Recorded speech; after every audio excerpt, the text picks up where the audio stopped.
As you might expect, I have a healthy admiration for video games. I don't play as many as I used to, mind you, mostly casual games these days, but I can vividly recall many moments in my life that centered on gaming. I've never been particularly good at them because, well, I have the coordination of a greased-up dyspraxic. And yet, despite some mixed experiences, for a while, I loved the arcade. Arcades were sort of the first laboratory of the video game, and somehow managed to still be around despite mobile gaming being so affordable and ubiquitous. As a child, I reveled in going to Chuck E. Cheese or Scooters or wherever I could get on arcade games. In the mall near where I lived for years, there was a small arcade in a corner across from the gift store that sold Pogs. It was a cramped, dusty, and dark room, lit only by the lights of the cabinet screens and the skee-ball machines. The machines I gravitated to were mostly the same every visit. Turtles in Time, X-Men, The Simpsons, and Golden Axe. Occasionally Lethal Enforcers.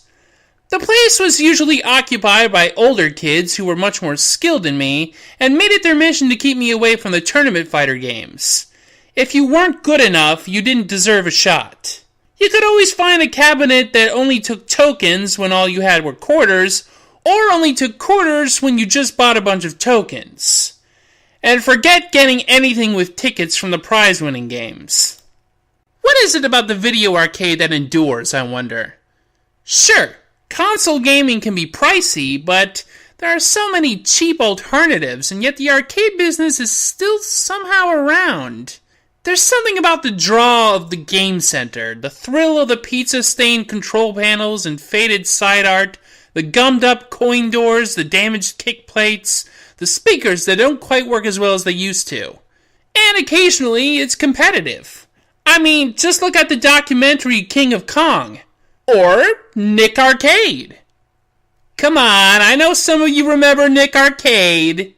Though honestly, I doubt it's as competitive as today's feature depicts it. Arcade Gamer Fubuki is a 4-part OVA produced by Shaft, based on a manga by Mine Yoshizaki of Sergeant Frog fame. Oddly enough, though, it's apparently a spin-off of an anime called Game Center Arashi from the 80s, itself based on an award-winning manga by Mitsuru Sagaya. It follows the exploits of Fubuki Sakuragasaki, an ace gamer with strange abilities that are enhanced when she flashes her, passion panties.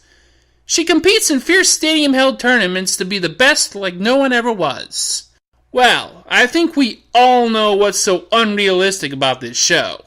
Everybody knows girls can't compete at video games at that level. It is a scientific fact that ovaries inhibit basic gaming functions. Trans men qualify after hormone therapy, however. I'm not some damn bigot.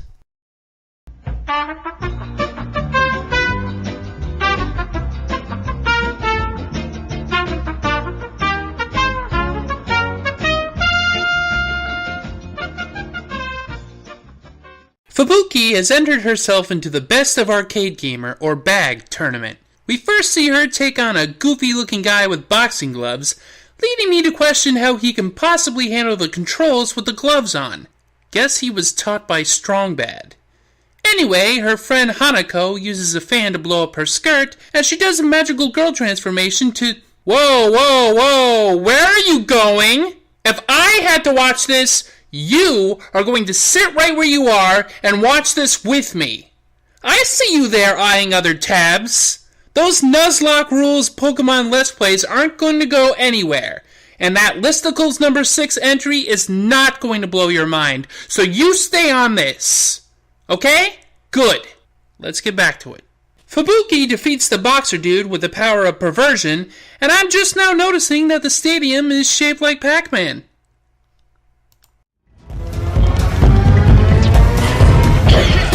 Did you know that the original name for Pac-Man was Puck-Man? You would think it was because he looks like a hockey puck, but it actually comes from the Japanese phrase paku, which means to flap one's mouth open and closed. They changed it because they thought that Puck-Man would be too easy to vandalize, you know, like people could just scratch off the P and turn it into an F or whatever. Oh my god. Like, wow. To celebrate the victory in that grueling duel, Fubuki and her friend go to the Local game center. Hanako explains an online arcade game called X that connects all the arcades in the world and was sent to her father's company by some phantom programmer. Naturally, this is completely inconspicuous and totally not foreshadowing exposition. Wait, the game is called X? Let me guess. The goal is to cram a several-volume manga, still unfinished to this day, by the way, into a pretty but frustratingly bare-bones film, and later a mostly okay TV series. Fuma!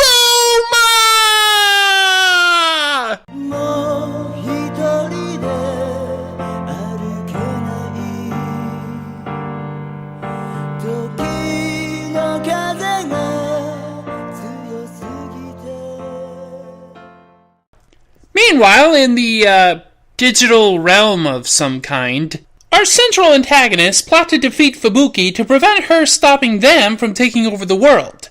I don't see how a video gamer is going to get in the way of that enterprise, but hey, Team Rocket thinks catching a single Pikachu will accomplish that very same goal.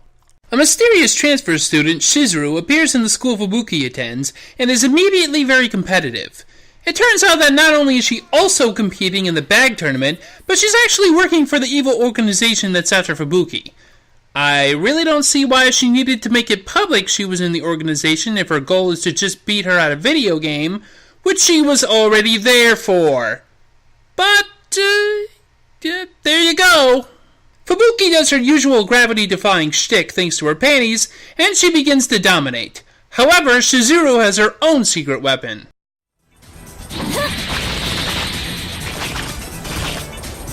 Special technique, one shot and clear, return attack! How do you like that,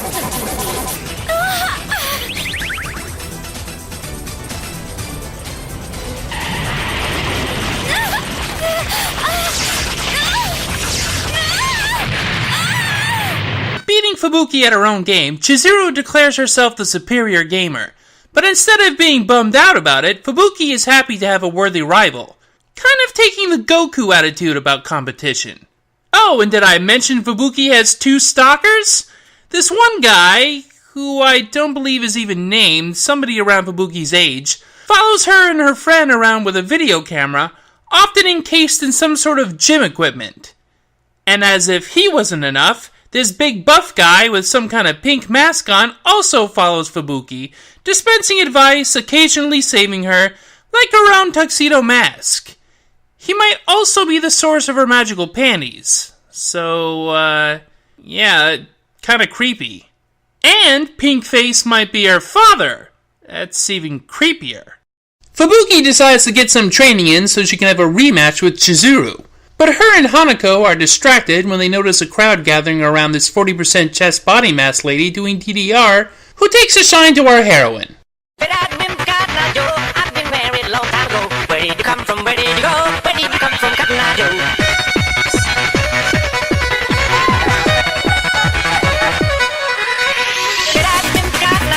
I've been married a long time ago. Where did you come from? Where did you go? Where did you come from, Cotton Eye Joe? Back in Tronland, the evil organization report on Chizuru's victory against Fubuki.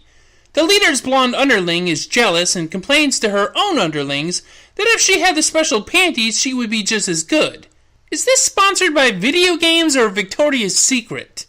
Meanwhile, Chizuru visits her own favorite game center, a struggling arcade that only has older games, where she has vowed to the owner to bring in a classic game called Tranquilizer Gun. Just then, Fubuki and Hanako enter, and Chizuru chases off the old man's only customers.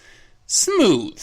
Blonde Lackey has had enough of Chizuru's crap, and steals Fubuki's panties, figuring she could just use them because why not? But apparently because she, I don't know, doesn't believe in the heart of cards or something, they just look like a tacky accessory. Probably because she's wearing them over her outfit. Fed up, Blonde Lackey destroys the panties altogether, but Pink Face comes in and presents her with new ones because, I guess he just carries around magical panties for young girls at all times. Sex offender.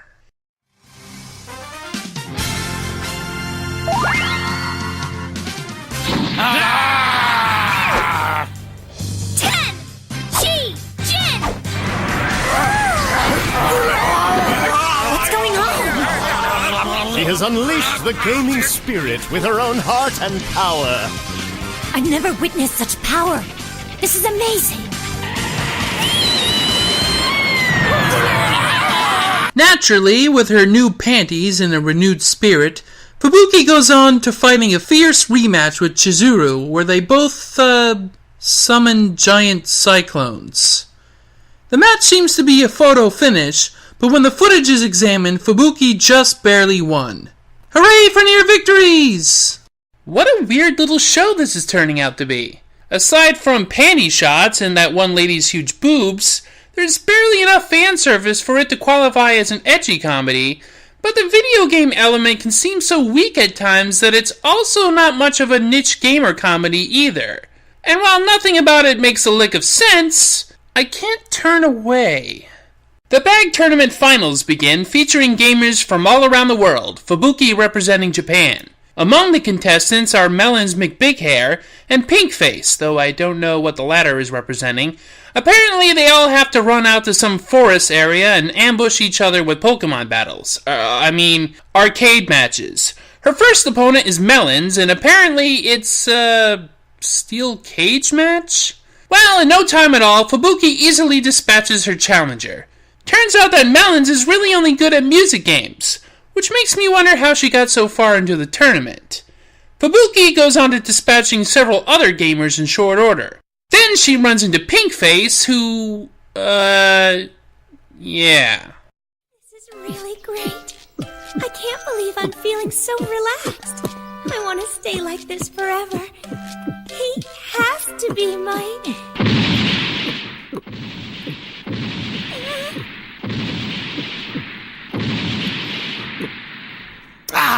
It's so refreshing and good. What's wrong, Fubuki? Behind you. Behind you. Behind? What? There's nothing there.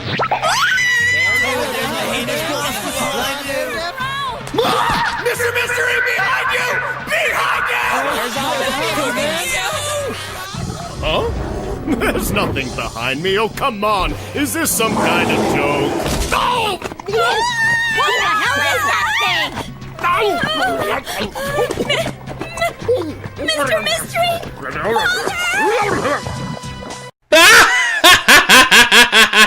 He got eaten by a dinosaur. Apparently the dinosaur was a clone that the evil organization made from a piece of amber a la Jurassic Park. And of course, this ravenous raptor only has one thing on his mind: arcade domination! In one of the most unique anime scenes I've ever seen, the dinosaur plays a Tekken-like game with Fubuki, who has to break out her A-game in, wait a minute, a forest setting, dinosaur challenger, a fighting tournament game.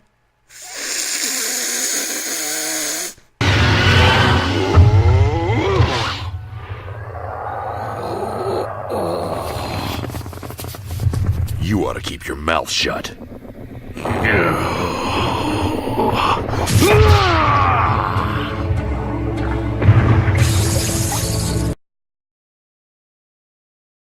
So, anyway, Fubuki vanquishes this wild foe and Pinkface pops right out of him like it ain't no thing. Well, that's probably because it was a mechanical contraption piloted by one of the evil organization's chief minions the whole time. However, there was a real dinosaur.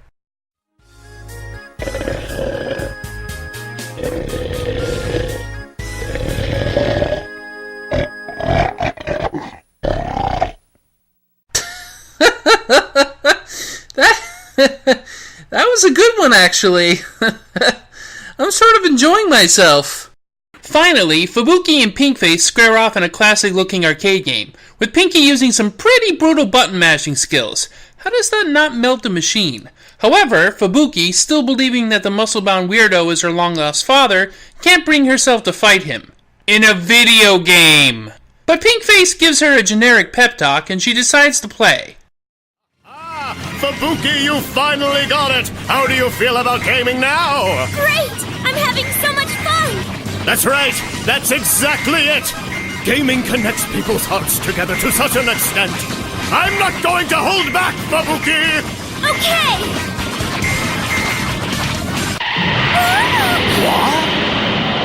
Apparently the power of their game playing is so powerful, it creates a blast of energy that awakens the final boss, Violence Jack? Jack, the leader of the organization, teleports Fubuki and Pinky to his digital realm, where any damage done to avatars of them translate into real pain for their real selves. The two have to team up to take on Jack, and for a while, they're kind of awesome. Fubuki realizes that whoever Pinkface is, he's definitely the person who gave her her original panties when she was a child. Again, pretty creepy. But actually, the whereabouts of Fubuki's father is revealed by Nanako's father. The two used to work as extremely buff game designers, but Fubuki's dad became disillusioned when he saw that gamers were assholes. Even bigger assholes were the UN, who adopted the AI from their revolutionary game technology to make weapon systems. Fubuki's dad went to the Middle East, where the nations of the world do most of their bomb dropping, to see the suffering brought on by the weapons. He attempts to stop a missile with his bare hands, and this turns out about as well as you'd think. But Pinky's true identity found Fubuki's dad's body, barely alive, and uploaded his mind into a computer system. Unfortunately, Fubuki's father had become evil with rage at humanity, and started the evil organization. Even more than that, through his machinations, he's taken control of the X Games connectivity to control all the computers in the world. He then proceeds to beat down our heroes. Our girl Fubuki's gonna need a more strenuous pep talk now. Believe that you're still going to fight. What can you do by yourself? I'm not alone! What? Not just Hana-chan, but all my friends. I've met a lot of wonderful new friends through gaming. Fubuki. Hi, Fubuki! Good luck, Fubuki. Oh, Fubuki. Fubuki! Fubuki!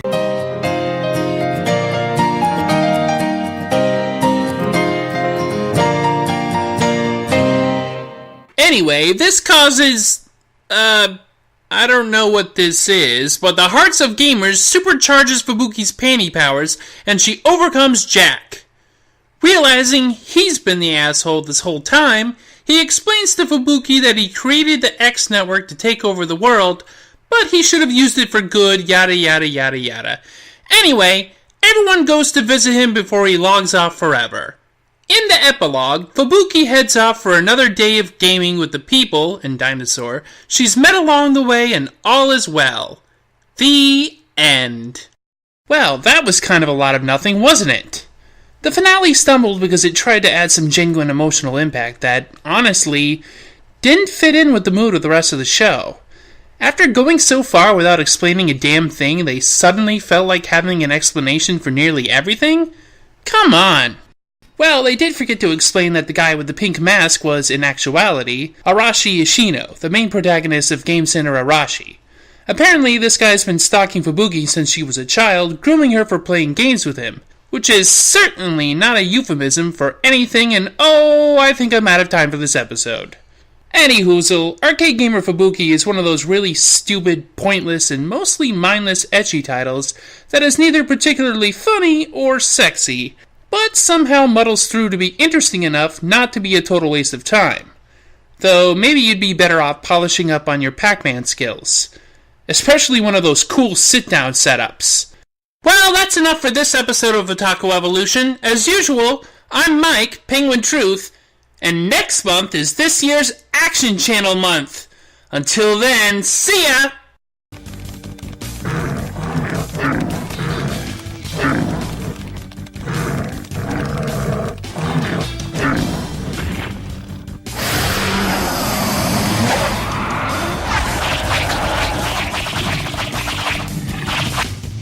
Fubuki is being slaughtered! Oh, the humanity!